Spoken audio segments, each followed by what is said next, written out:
Oh, Tony, look at our baby. Go on, hold her. My husband just stared at me along with my in-laws when I said that. Then they said something I never thought they would say.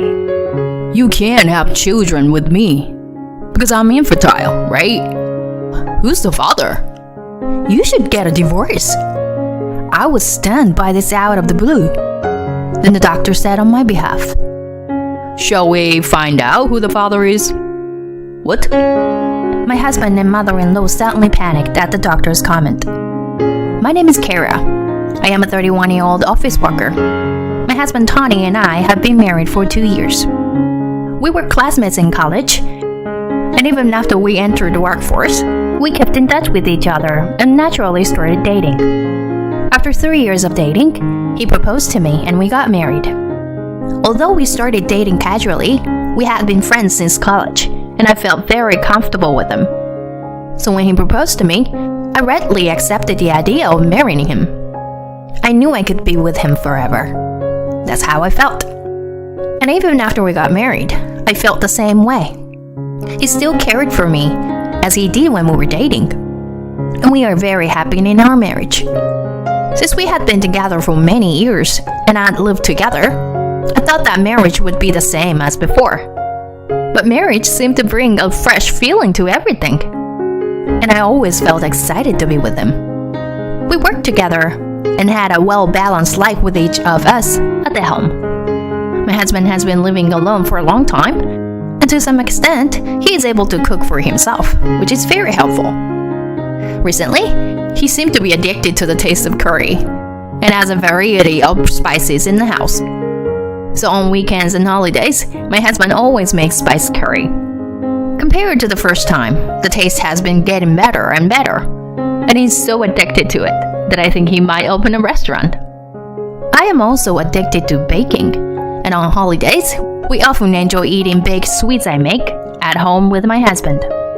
Since we don't spend money on any other activities, I think we have a rich life with both working and a comfortable income. We're not extravagant by any means, but we are certainly living a happy life. I think such a feeling is the best. There's no need to live in a high-rent place, or to wear expensive things to look good. If you really like the brand, that's fine. But I don't try to get something just because it will make people around you think I'm great. You will end up finding yourself in a situation where you won't be accepted by others again, and you will try to make up for it with things. And then you will find yourself running out of money, and your mind will be ruled by anxiety and impatience. And sometimes you will even go into debt. So I personally believe that it is best to save money while living within one's means. I am sure that my husband feels the same way, which is why we are still happy married after 2 years. But recently, his behavior started to change. What do you think? What? New clothes? That's unusual. I bought it because I thought it looked cool. So, what do you think? I like it. It looks good on you. Good. But it's a brand name. I'm surprised you decided to buy it. I just had to have it. I see. I thought it was unusual for my husband, who had never been interested in clothes before. Well, people's taste can change suddenly. And if he's buying it because he's happy with it, then there's no problem. However, my husband's appearance changed after that. He started to do his hair in fashionable styles, and even started to wear men's perfume. What's the matter with you lately? You seem to be taking a lot of care about your appearance. Whoa, I'm a section chief now too. And now I'm worried about the way my subordinates look at me. I thought I should change my appearance so that they'll think I'm a cool boss. I see. I was a little surprised. I thought my husband was the type of person who's not influenced by the superficial evaluations of others, just like me. But when you are in a higher position and people pay attention to you, maybe you start to pay attention to those things. Well, my husband seemed to be buying them within his allowance, and I didn't want to be so strict about it. Besides, I am glad that my husband is cool. I would stop him if he's going to make too many expensive purchases, but I'm sure he can control himself there. For the time being, he seemed to be making do with his allowance. However, a little after that, my husband said something like this. "Hey, I was wondering if you could give me some money." "What? Why?" "Considering what you earn, that should be enough, right?" "That's not so little. I think it's pretty average." Even though I told him so, he still didn't seem to be convinced. "I feel like I'm the one who's losing money." "Why do you say that?" "You've been leaving me in charge of the household's finances because you think it's too much of a hassle." "I know, but aren't you making sure that you're more of your share?" "I'm not doing that." I thought it was getting too much. I got angry, and my husband didn't talk about it anymore. But I didn't think we would come to this point to fight about something like this. We made up and went back to our normal routine. Well, it's been 2 years since we got married. And maybe it's time for us to start noticing each other's various aspects. I was hoping that we could talk things out and get along well with each other in such a situation. Then a very happy thing happened. "What? You're pregnant?" "It's ours." "That's amazing." "It turns out I'm pregnant." "Kira, thank you. I'm gonna try harder." My husband was happy to hear that. We're going to have a new family, and we are going to be happy. Just thinking about it made my heart beat faster. Then I started to rest as much as possible because I was pregnant. My husband said he would work hard because we would need more money after the baby was born. And he continued to work overtime as usual. I wanted him to come home early, at least until the baby was born, but he went back to his work. When I pointed this out to him, he said, "I see. I'm sorry I didn't think of that. I'll try to get my mom to support you." He started inviting my mother-in-law to the house. Well, that's not what I meant. I don't think my husband and I are communicating very well these days. Well, my relationship with my mother-in-law is not so bad, and it's nice to have someone there for me. Then I entered a stable period and started to prepare for the birth in earnest. My husband was coming home quite late, so I decided that I couldn't make my mother-in-law wait that long every time. So I decided to have the baby back home. "Are you sure?" "Yes, I'm sure. Thank you for all the support you have given me." I thanked my mother-in-law and went home. "Kira, welcome home."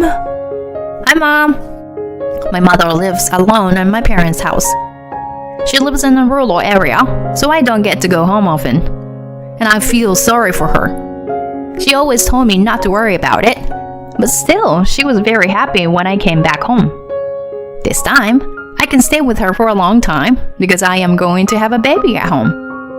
I was happy to be back home for the first time in a while and enjoyed talking with my mother. We talked about work and the pregnancy while eating her home-cooked food. We had a relaxing time together. As we spent time together in this way, my belly was getting bigger. Soon, my husband and I would have a beautiful child. I couldn't help but feel excited at the thought of it. But I was also a little anxious at the same time.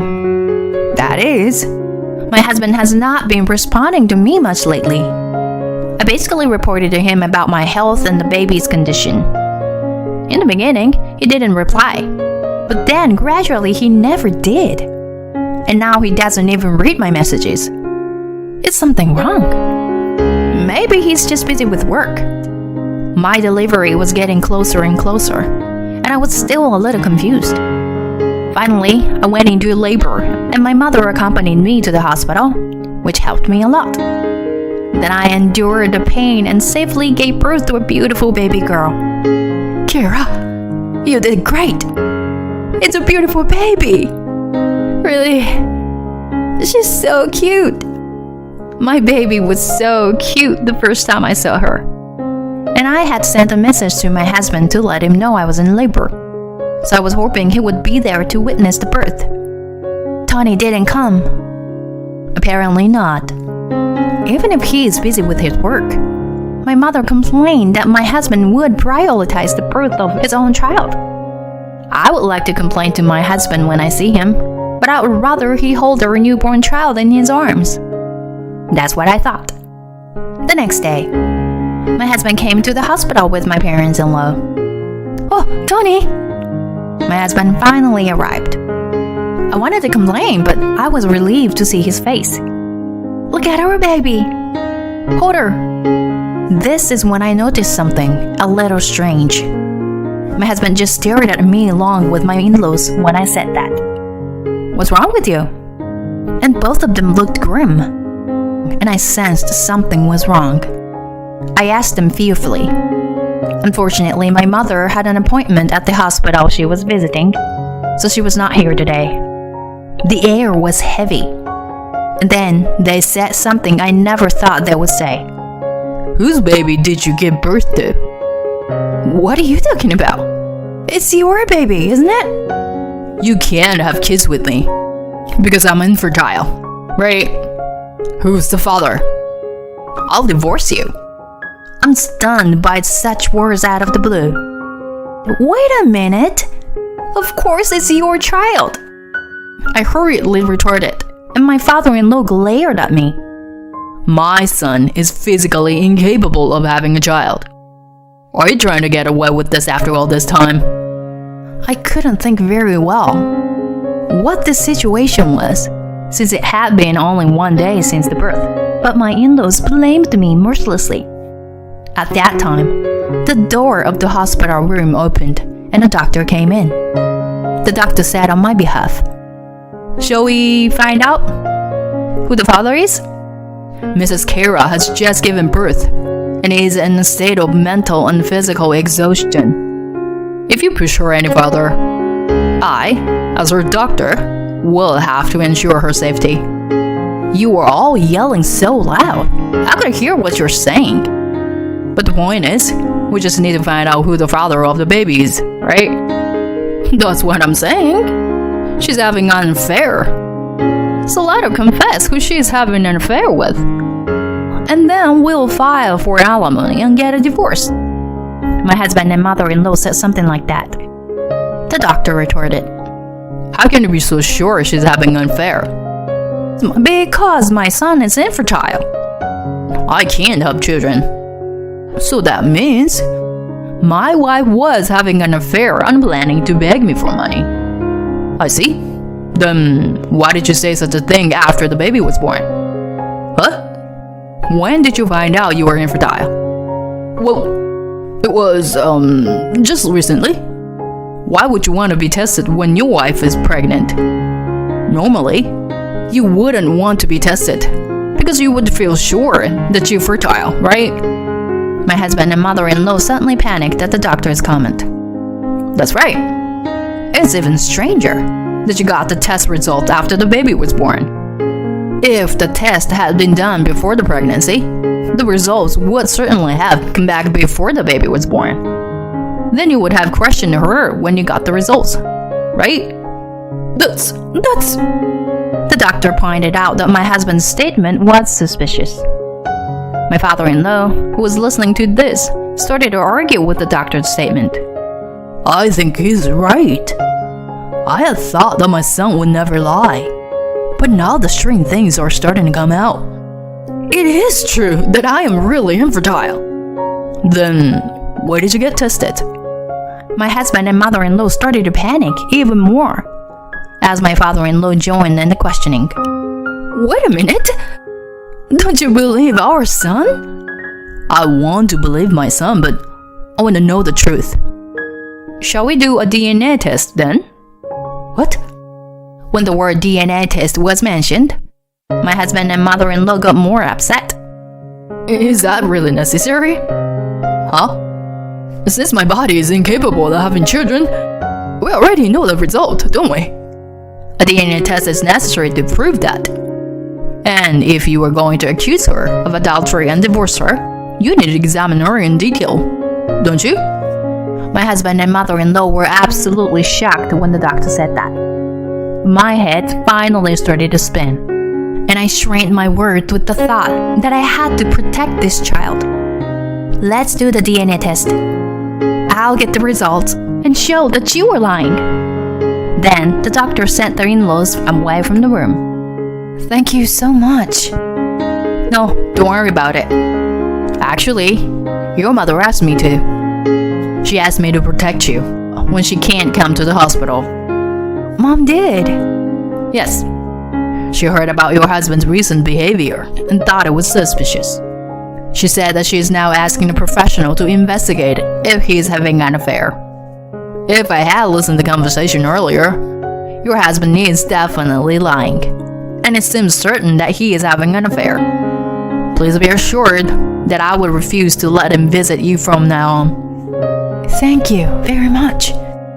I thanked the doctor and was surprised to know that my mother had done such a thing without my knowledge.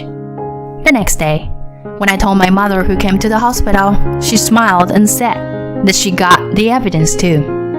My daughter and grandchildren are very important to me, and I have to protect them. When I checked the evidence of my husband's infidelity that my mother had obtained, I found a picture of him going into a hotel with a subordinate at his office.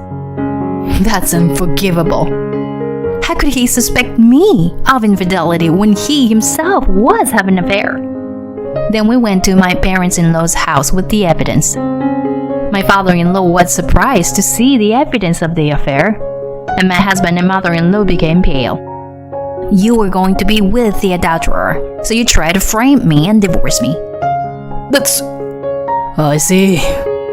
Tony, explain yourself. My father-in-law yelled at him, and my husband confessed with a frightened look on his face. Everything went as I expected. And to my surprise, my mother-in-law seemed to know about it, and was cooperating with him. She was disappointed that she heard that the baby was a girl, and she thought they could expect another baby when she heard that the lover was a young woman. That's disgusting. My father-in-law apologized to me and my mother. I trusted them just because they were my family, and I hurt you guys. I'm so sorry. I'll let you divorce my son and make sure he pays alimony and child support. No. Why are you making this decision on your own? Shut up. You should know the weight of what you've done. And you should be sorry for being a part of such a lie. You should both reflect on what you've done. So pack your bags and leave. Wait a minute.